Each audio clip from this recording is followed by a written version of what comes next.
Ontiveros is recognized. Salamat, Mr. Presiding Officer. Para lang mag-ambag pa sa diskusyon, ninonote ko po yung amendment sa motion na ginawa ni Senator Judge De La Rosa at nag-object pa rin po ako sa motion na yan. Pero una po, dun sa point ni Senator Judge De La Rosa na a motion to dismiss is inherent in the powers of every judicial or quasi-judicial body. Hindi po ito totoo. Sa katunayan, maraming rules of procedure actually sinasabi na ang motion to dismiss ay prohibited pleading. Gaya po ng rules of procedure na nag-govern sa mga intercorporate controversies. At kahit pa po kung kailan sila pinapayagan, kung kailan pinapayagan yung motion to dismiss, a motion to dismiss is a litigious motion at hindi po pwedeng i-grant na hindi binibigyan yung affected party ng pagkakataon na marinig. Hindi lang po yan ang gusto kong puntuhin talaga, Mr. Presiding Officer. The one-year bar rule has already been clarified in the case of Gutierrez versus House of Representatives Committee on Justice, GR number 193459, February 15, 2011, gaya ng kinote din ni Senator Judge Poe. The court in re explained that multiple impeachment complaints can be filed basta't iisang referral lamang sa Committee on Justice ang ginawa. Hindi po nilalabag yung 1987 Constitution. Gutierrez explains the rationale for this and I quote, ibang quote po sa quote ni Senator Judge Poe, "It becomes clear that the consideration behind the intended limitation refers to the element of time and not to the number of complaints. The impeachable officer should defend himself in only one impeachment proceeding so that he will not be precluded from performing his official functions and duties. Similarly, Congress should run only one impeachment proceeding so as not to leave it with little time to attend to its main work of lawmaking. The doctrine laid down in Francisco that initiation means filing and referral remains congruent to the rationale of the constitutional provision.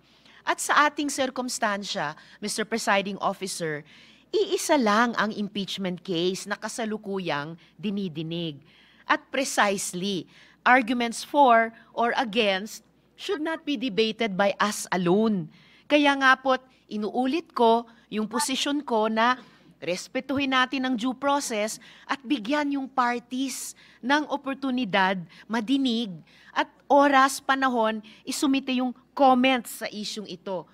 Sa totoo lang po, ang proper pleading ay motion to quash, pero hindi naman po ito ginagawa ng Senator Judge. Ito po ay fina-file ng defense. Pareho sa Estrada, impeachment, at Corona, impeachment, motions to quash were filed by the defense before the impeachment trials. Yung prosecution sa mga kasong iyon ay binigyan ng oportunidad na mag-oppose. At pagkatapos ng lahat ng iyan, ang impeachment courts ay dinismiss yung motions to quash on the basis of presumption of regularity and parliamentary courtesy. Mr. Presiding Officer, kesyo motion to dismiss o motion to remand, isa lang po yan. O motion to return, iisa lang po iyang lahat. It is an effective termination of the impeachment. Remanding is a functional dismissal. Return is a functional dismissal. Para po sa akin, parang dinribble natin ng matagal tapos ipapasa natin ulit ang bola.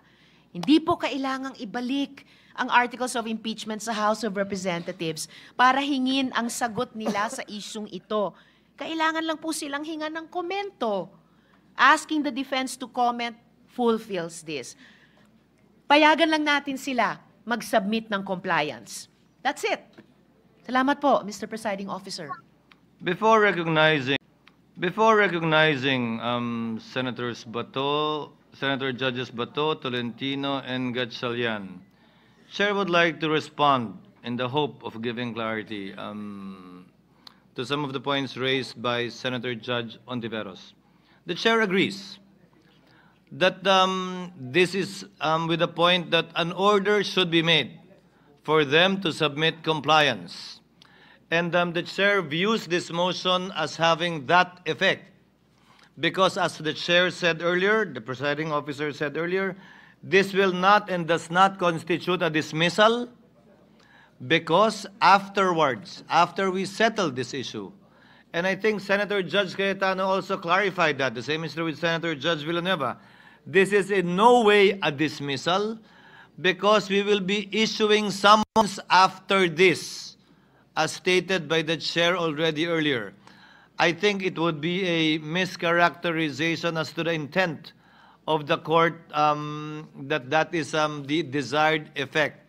The desired effect, or the effect of this, would be for orders to be issued to the House of Representatives to comply with the 2 points raised by Senator Cayetano, and for the issuance of summons to proceed thereafter. Hence, that proves that this is not a dismissal in any shape, size, or form. Senator Judge Gatchalian, thereafter, Senator Judge De La Rosa. You may proceed, sir. Thank you, Mr. Presiding Officer. Mr. Presiding Officer, una-una, papasalamat po kay Senator Judge Alan Cayetano sa napakalinaw niyang eksplanasyon kanina. At marami ho siyang sinabing punto na intindihan ho natin.